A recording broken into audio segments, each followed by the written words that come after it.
We are, all of us, the residents of a swiftly shrinking globe, where what was once local is fast becoming global, and our decisions and opinions resonate well beyond our own borders.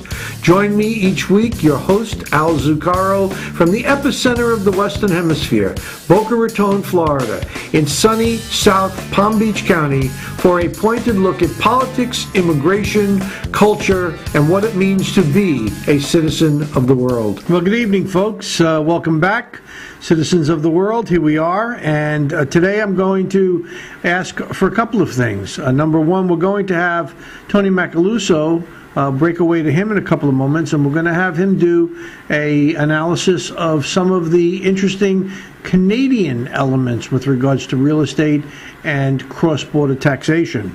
After that, we'll come back, and then we'll break away to hear Senator Isaacson's observation with regard to South Florida, and then we'll come back and finally we'll do fireworks and in politics and kudos and chaos.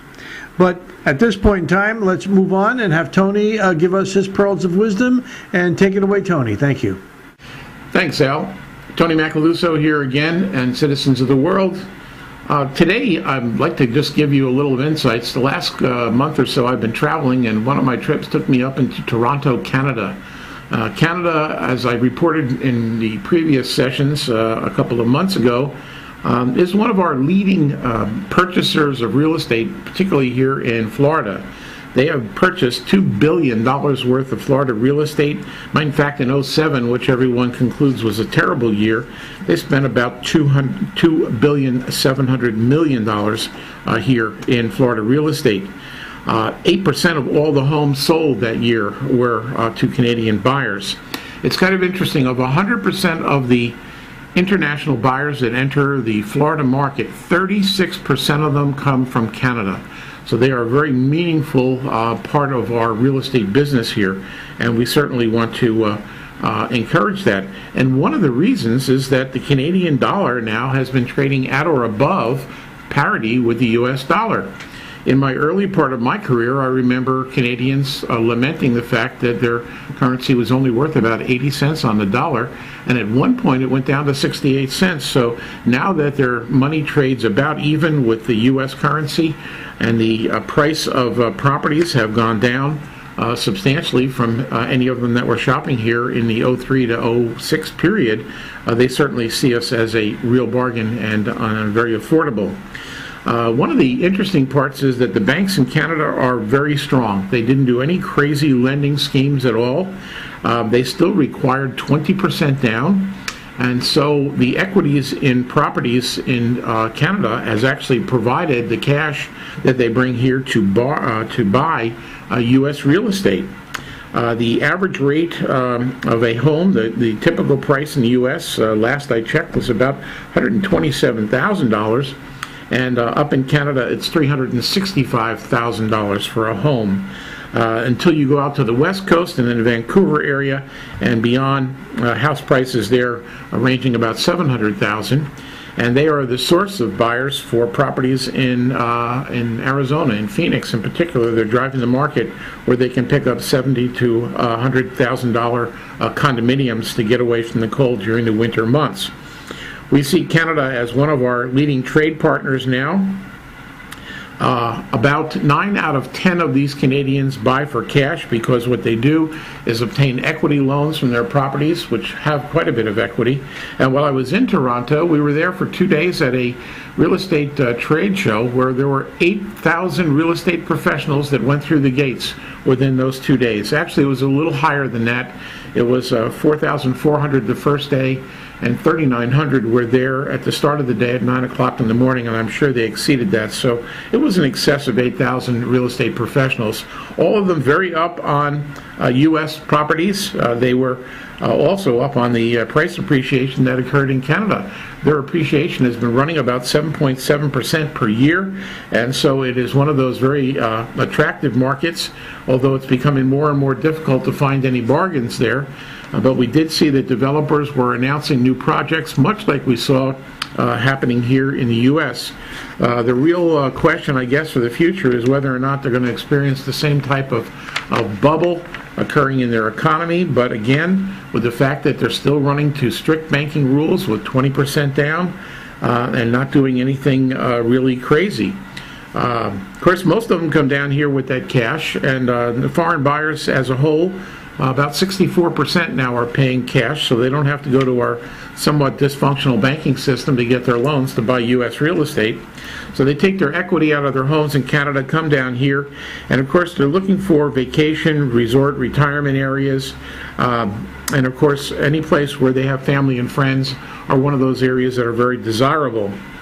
The parents of students that are coming down here to school are also a large source of real estate business here in the States, because rather than pay the housing costs to many universities, they prefer to actually invest in a piece of real estate that can house not only their student, but perhaps get rent from leasing out other bedrooms. Similar that was to a program that's here known as the Kitty Condo program under the FHA program.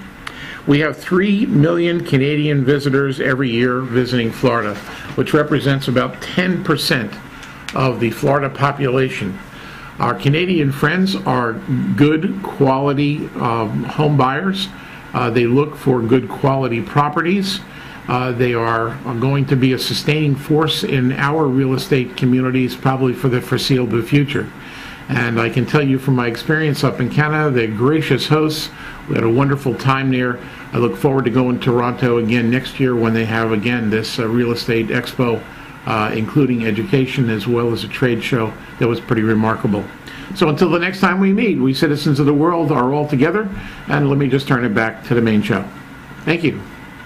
Thank you, Tony. And as a bit of a follow-up to what Tony just spoke about with regards to Canadians and their interests, recently in the Sun Sentinel on Sunday, June 24th, there was a very interesting article. The title of the article was "Tax Differential Driving Canadians to South Florida." And some of the things that were talked about in this article suggest that people from Montreal who face a 46% tax rate if they earn at least $80,000 in taxable income. And they find South Florida to be a haven against that. I'm not sure that that's true. Apparently, there is a financial advisor in Boynton Beach, Florida, who helps Canadian transplants like himself, and his name is Bob Keats, Keats,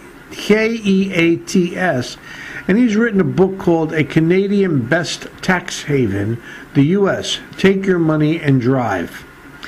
Some of the interesting observations. First of all, in Miami, the Canadian Embassy is a full-blown diplomatic post. And we've talked in the past, I've raised questions to you and made comment and demonstrated that there are some 300 Canadian-owned and or controlled companies in Florida, many of them in the South Florida region. And this article goes on to uncover the fact that at least 86,000 Canadians have purchased property in the Sunshine State, many in South Florida. He talks about Broward County as well. He says that in Broward County, apparently the Sun Sentinel did an analysis that found that more than 18,000 Canadians own homes in Broward County. And here's a little quote from an observer. It says, would probably double, a little quote that Canadian-owned homes in Broward would have tripled the number in just from 5 years earlier. Canadians have found it irresistible to purchase real estate here. The currency exchange is the best it's been in 30 years. One of the reasons for that is Canada actually insulated itself from the economic downturn and survived it better than most. And so the Canadian dollar is strong. The South Florida market is weak. And so here comes the Canadian who wants to take advantage of these circumstances. Royal Bank of Canada, Toronto Dominion Bank, these are all Canadian-based banks that service these folks. And I suggest that if you're a Canadian listening to this, you might want to jump on this bandwagon. So in the meantime, with that said, we're going to go back now to South Africa. And today we're going to present to you a video clip of Senator Eichhorn's statements at the World Trade Center Atlanta and the meeting that he had about sub-Sahara African nations and the United States position there. Take it away. Thank you. My name is Craig Lesser, and I have the great honor of being the chairman of the World Trade Center Atlanta. And I am delighted to welcome all of you to the 30th annual membership meeting. Give yourselves a round of applause for me. The World Trade Center Atlanta has a great tradition, but it has an even greater future. And that future is all about you and your engagement with the World Trade Center Atlanta, participating, taking part, contributing. And you'll hear a little bit more about some of the wonderful events that have occurred in the last months of this year and last year since we last met. But you're also going to hear about some of the exciting new initiatives that are taking place. And now it is my great honor to introduce the president of the World Trade Center Atlanta, Mr. John Parkinson. Thank you, Mr. Craig Lesser. And thank you all for being here today. My remarks will be very brief. Craig has already welcomed you to the World Trade Center. I'd like to echo those remarks and thank you for taking this time in your busy day to be with us and to share your thoughts, your ideas, and participate in the business of the World Trade Center at this 30th annual meeting of members. I'd like to turn the program now over to Lori Close-Fisher, Vice President and nominating committee chair. So just as a reminder, our board members here at the World Trade Center Atlanta serve 3-year terms. We've staggered those terms so that the terms of 1/3 of our directors expire each year. That way we never have a full board term. There's always old and new mixed in together. I'm really very proud of the work that the board has done this year.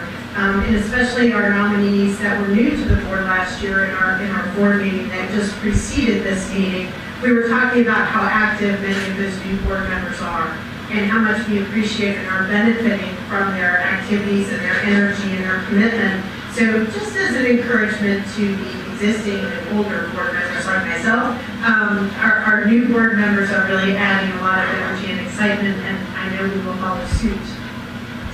The nominating committee begins our activities in the spring of each year. We solicit nominations from our director of membership and programs, of course, Lilia Postolaki, who has the opportunity to work across all of the activities here. From our committee chairs, those committee chairs see some of our members that are very, very active in what we're doing, and from other members of the board.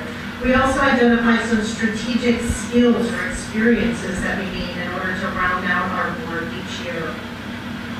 Based on that, the nominating committee comes up with a slate of nominees to present, and the board reviews and confers with those. And we did that just previous to this meeting. So I am very pleased to present the proposed slate of directors for the 2015 class for the World Trade Center Atlanta. What I'm going to do is introduce those individuals, ask them to stand, and then we'll ask for a motion that we accept that slate by acclamation. Then after that, I'd like to introduce the existing board members, the other 2/3 of the board, so that as you're networking after this short business meeting, you have a chance to know who those folks are, and you can talk to them about the World Trade Center, any questions you have, or comments or suggestions. So, starting with the nominated group for the term expiring 2015, the nominees are, for the recommended board of directors members are Sue Ellen Rieger at International Services, Travis Garland with Portland Holdings, Scott McClellan, Morrison Management, Marilyn Perlman Associates, Mark Cowrie, Geostrategy Consultants, Dawn Ely, Global Success Centers, Palladium Chief Legal, Robert Shannon, Paul Booth Smith and Slover, PC, and Melanie Alabi with UPS. May I ask for a motion that the slate be accepted by acclamation by voting members of the World Trade Centers Association? Second? Okay, thank you all very much. This is your new class. Yes, one question from the floor. Actually, it's more of a statement, if you don't mind. I wanted to support the comment that you made about the value of the World Trade Center as an international organization. I have been a member of the World Trade Center for several years, and I've also traveled fairly extensively internationally as well as domestically, and I have utilized the World Trade Centers in other states and in other countries.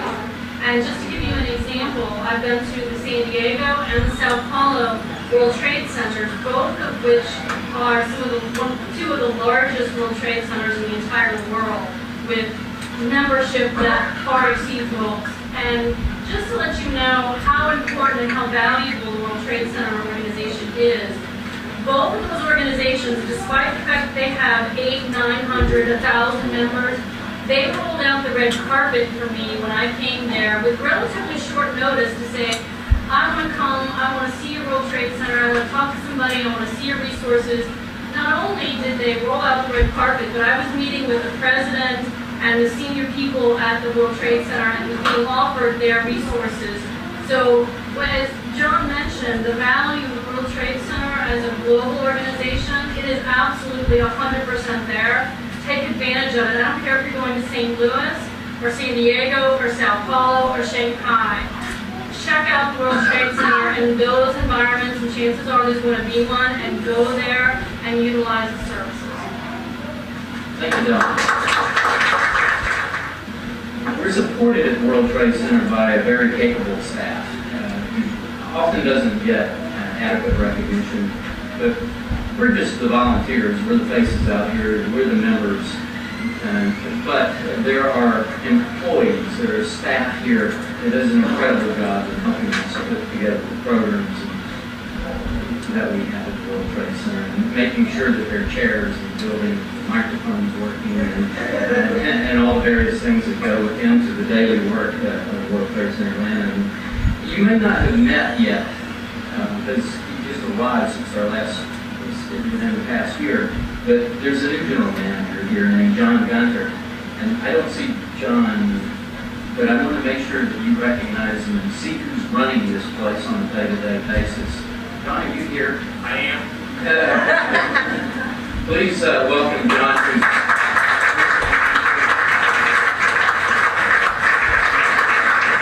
Everybody knows Lydia Postalacci.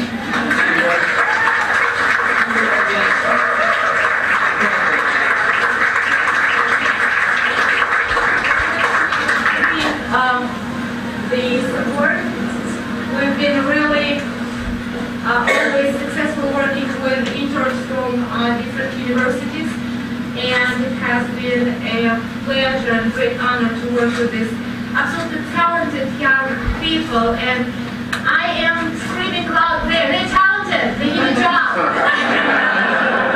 And if you will consider or you're looking for somebody who can explore, who has the energy and talent and thinking out of the box, please call me. I will tell you the details about their work ethics. And thank you so much for being loyal to us. Thank you for supporting us. And we look forward to continue working with you, supporting you, and bringing a lot of interesting things which the international community of the World Trade Center Association is holding. It's not even touched. It's not even touched, I would say. And we're here to show you and support you. Thank you so much. Next on the agenda, and this is what's standing between you and wine. It's the brief highlights from a couple of committees. One is the membership committee.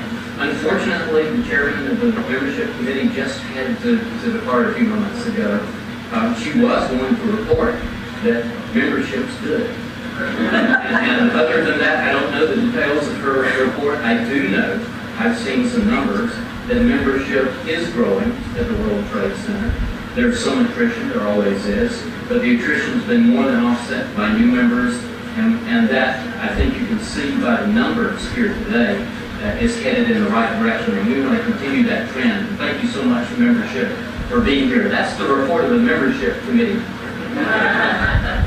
Also, finally, some key initiative highlights from the Programs Committee, and there are two very capable individuals who lead that committee, the co-chairs, Julian Gu and John Damiano. It's yours. Thank you so much.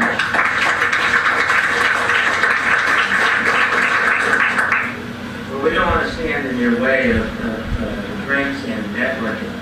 Being co-chair with Julian of the Programs Committee, we want to make sure that we get the advantage of all the networking tonight and being able to meet new people. But one of the things that I do want to share with you is that a couple of years ago we put together a strategic planning committee. And our objective was to create a new mission and vision for the World Trade Center, which you see at the bottom of your program. What we try to do as a programs committee is be able to leverage that and bring more value to our members. Everything is about value to our membership. So we've created seminars that we think have been important this year. We've created roundtable discussions, which we believe brings value. We posted delegations, trade delegations. And again, we want to make sure that our membership has the exposure to different countries and be able to see what the opportunities are for business. We've had taste of different countries and worked with the consul board to make sure that we are exposing different foods and different cultures to our membership. We've also had social mixers, and we've engaged with different chambers to put on some great programs over the last year. What we try to do is really provide opportunities to our membership to be able to network, to be able to create new relationships. And really, what is business about? Business is about developing relationships. Being able to meet people, being able to not just say that I know that person, but really understanding what they're about and what their needs are. And if it's here domestically or if it's overseas, it's an important part of what we do here. So that's been one of our objectives. We've also looked to expand your networks and make sure that you have the opportunity to meet new people and to have a better exposure to what's going on internationally and domestically. That we need support, we need help. It's important that as a member, that if you feel that you can suggest to us more things that we can do to make the World Trade Center even better, bring more value, we want to hear from you. We'd love for you to be able to be a part of the different committees that we have. If it's a programs committee, if it's a membership committee, if it's the PR committee, what we want is we want your support. We don't want to do things that aren't going to bring value. Value is the key to the future of the World Trade Center. We've got some prominent people who helped build this, and it's taken us to 30 years. The next 30 years depends on all of us in this room, and we really need your support. This is, as I promised, the point where you get to return to the networking portion of the So I wrote my promise, and I wrote that down, that I was going to say, we got cake. Okay, I'm supposed to keep talking while this is going on, that we have cake along with the celebration, and now we're doing a drawing. We have a drawing for 10 $25 certificates, I understand. I hope you placed your business card in the bowl earlier. Well, folks, thank you very much. I think we've done enough on South Africa. We're going to go now into fireworks and politics. This week certainly has presented a ton of activity in American politics. We have the Congress of the United States, the House of Representatives, about to take the Attorney General of the United States into a contempt of Congress vote. I believe this is the first time in history that this will have taken place.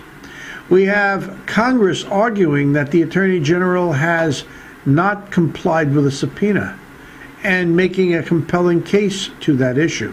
The Democrats, of course, say that this is just election year politics. Well, the reality is that he has an obligation to bring these things forward, and he's not doing it. So what does he do? Rather than bring it into politics, he goes to the President of the United States and he asks the president to declare that these documents are protected under executive privilege. Well, now that's opened up a whole new bailiwick, because now the leading Republican on the committee sends a letter to the president saying, what's the executive privilege? It either, by saying it, you either are involved in it, or you're being an obstructionist or obstructing justice with regards to these forms and letters and memos and things being given. There doesn't seem to be any middle ground. There's been 2 attempts at a negotiation to resolve the problem. It's not happening, and so contempt of Congress is in the wind. Now, what else is going on? We got the Supreme Court ruling on the Arizona case, ruling that it is constitutional to ask a person that is in custody what their immigration status is.